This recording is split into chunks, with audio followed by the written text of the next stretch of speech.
Donc, passons maintenant aux réactions nucléaires provoquées. Donc, la partie B, réaction nucléaire provoquée. On a deux types de réactions nucléaires provoquées. La réaction de fission. On va commencer par la définition. Donc, la fission est une réaction nucléaire au cours de laquelle un noyau lourd se divise en deux noyaux de masse comparable. Donc, c'est une réaction nucléaire provoquée. Donc, la fission est une réaction nucléaire provoquée au cours de laquelle un noyau lourd se divise en deux noyaux de masse comparable. On va prendre un exemple. Voilà un premier exemple. Donc, on a ici l'uranium 92-235 donc, est bombardé par un neutron. Essayons de voir maintenant une animation qui illustre, bien sûr, la réaction de fission.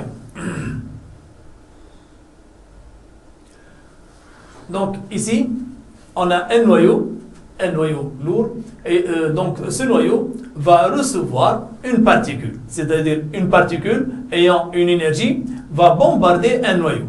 Pour cela, on dit que cette transformation nucléaire est provoquée, c'est-à-dire le noyau seul ne peut pas, bien sûr, se diviser. Ici, c'est un noyau qui va bombarder, c'est une particule, par exemple un neutron, qui va bombarder le noyau. Donc, essayons de voir ce qui se passe, voilà. Donc, le noyau se divise en deux autres noyaux de masse comparable, avec bien sûr, ici, formation d'autres neutrons. Ces autres neutrons vont être bien sûr à l'origine d'autres réactions nucléaires. Voilà. Bien sûr, ici, il nous montre que cette réaction s'accompagne d'un dégagement d'une énergie considérable. Maintenant, voilà, les autres neutrons vont bien sûr réagir avec d'autres noyaux et cela s'appelle la réaction en chaîne. Voilà donc l'animation qui nous montre la réaction de fission. Voilà. Donc, revenons maintenant à notre cours. Donc ici, on a exemple de réaction de fission. Donc on va appliquer la loi de conservation du nombre de masses et la loi de conservation du nombre de charges pour déterminer A et Z. Donc ici, si on applique la loi de conservation du nombre de masses, donc loi de conservation du nombre de masses, ça va nous donner quoi? Ça va nous donner, donc ici, 1 plus 235 est égal à A plus 93 plus 3 fois 1. Donc ici neutron, donc on a 3 fois 1. Donc plus 3. Qu'est-ce qu'on va avoir? On va avoir 236 est égal à A plus 96. D'accord? Donc on trouve que A égale 236 moins 96. Donc 236 moins 96 est égal à 140. Voilà le nombre de masse A. On va déterminer maintenant le nombre de charges. Donc on va appliquer la loi de conservation du nombre de charges. Ça va nous donner 0 plus 92, c'est 92, égale à 55 plus Z.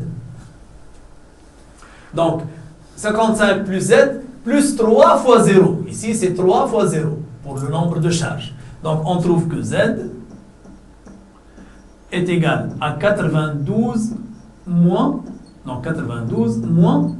55.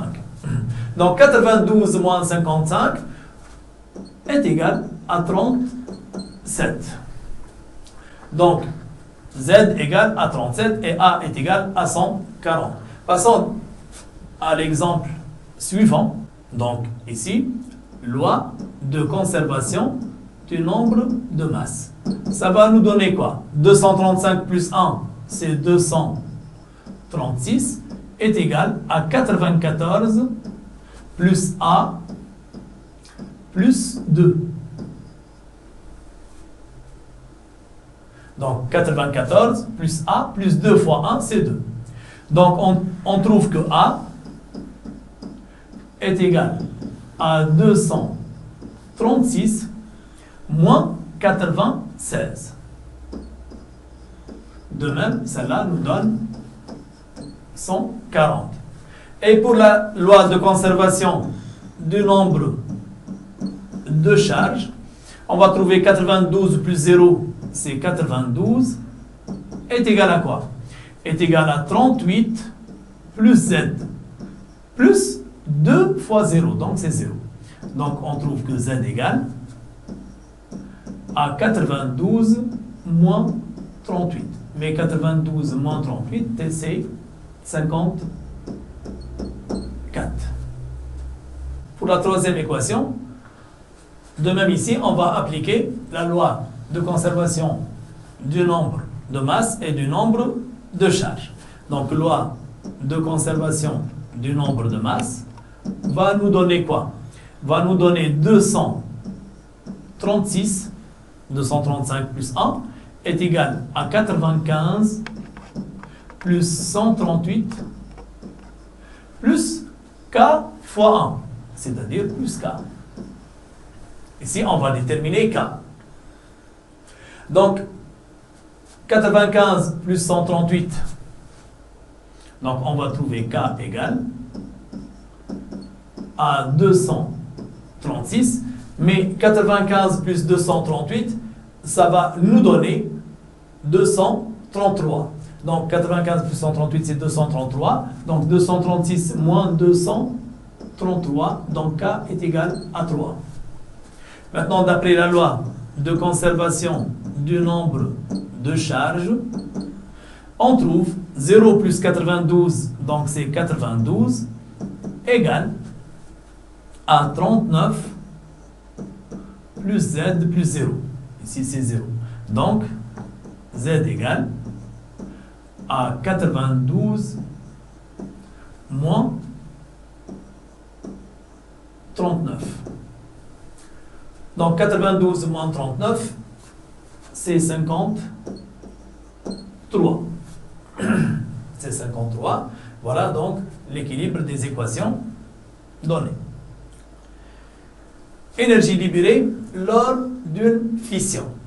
Donc, pour l'énergie libérée, donc cette énergie, elle est égale à la somme des masses initiales moins la somme des masses finales, bien sûr, fois C au carré. Voilà l'expression de l'énergie. Donc, l'expression de l'énergie, il faut retenir ça.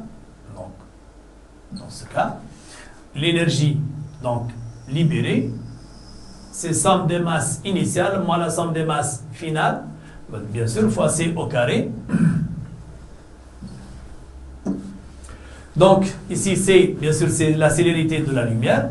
Pour notre cas, pour notre exemple, qu'est-ce qu'on va faire? Si on regarde, par exemple, cette transformation nucléaire, cette fission. Donc, l'énergie, dans ce cas, n'est autre que, il suffit de voir, si vous voulez, il suffit de voir la masse initiale et la masse finale. On va avoir, dans l'état initial, c'est la masse du neutron, plus la masse de l'uranium 235. Voilà la somme des masses de l'état initial. Moins la somme des masses de l'état final, c'est-à-dire masse de SR, donc ici on a dit 94, plus masse du xénon, donc ici c'est le strontium, donc la masse, si vous voulez, du xénon, 140, d'accord, plus 2 Mn. Donc ici, bien sûr, cela représente, si vous voulez, ça représente ici la somme des masses initiales et celle-là, ça représente la somme des masses finales. Donc dans l'état initial, vous avez l'uranium et le neutron, la somme des masses initiales, masse de l'uranium plus la masse du neutron. Dans l'étape finale, vous avez le strontium, les xénons et 2 neutrons. Donc, la somme des masses, c'est masse de SR plus masse de XE plus 2 fois Mn. Voilà la somme des masses finale. Maintenant, il faut multiplier par C au carré. Mais faites très attention lorsque vous allez remplacer par les masses.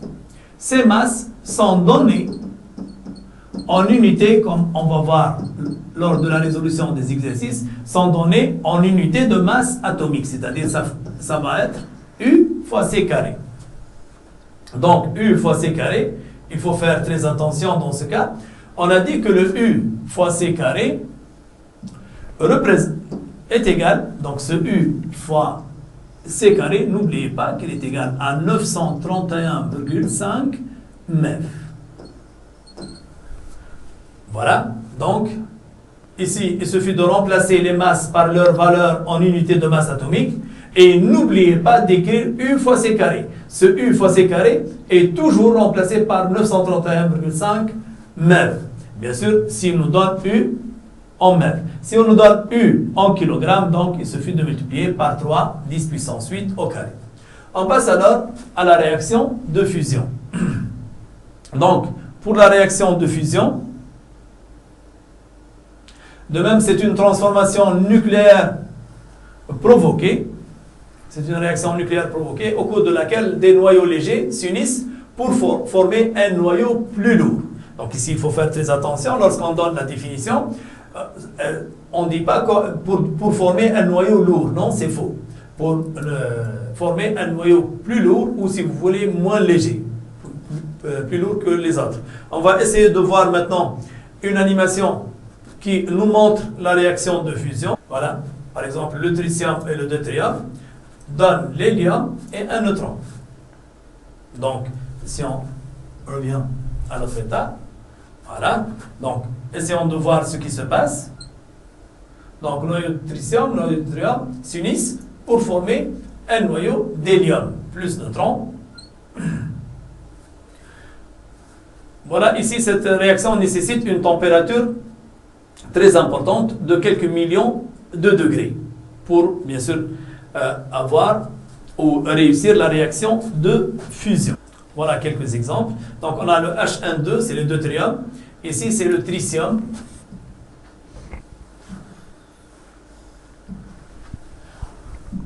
Donc, ici, c'est le deutérium.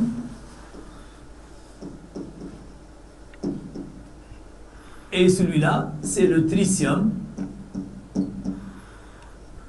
Donc, dans les conditions favorables, c'est-à-dire de quelques millions de degrés, on aura fusion de ces deux noyaux pour former le noyau d'hélium plus une particule. Donc, pour déterminer cette particule, il suffit d'appliquer la loi de conservation du nombre de masses et la loi de conservation du nombre de charges. Ici, elle est très simple. On a ici 2 plus 3, c'est 5. Et ici, on aura 4 plus 1. Donc, ce A, c'est égal à 1. De même, ici, on a 1 plus 1 est égal à 2. Et on a ici 2, c'est-à-dire Z égale à 0. Mais quelle est la particule qui a un nombre de masse qui est égal à 1 et un nombre de charge qui est égal à 0? Donc, le X à Z, ici, n'est autre que le N, le neutron, 1, 0. Donc, au cours de cette transformation, un noyau de deutérium et un noyau de tritium s'unissent pour former un noyau d'hélium.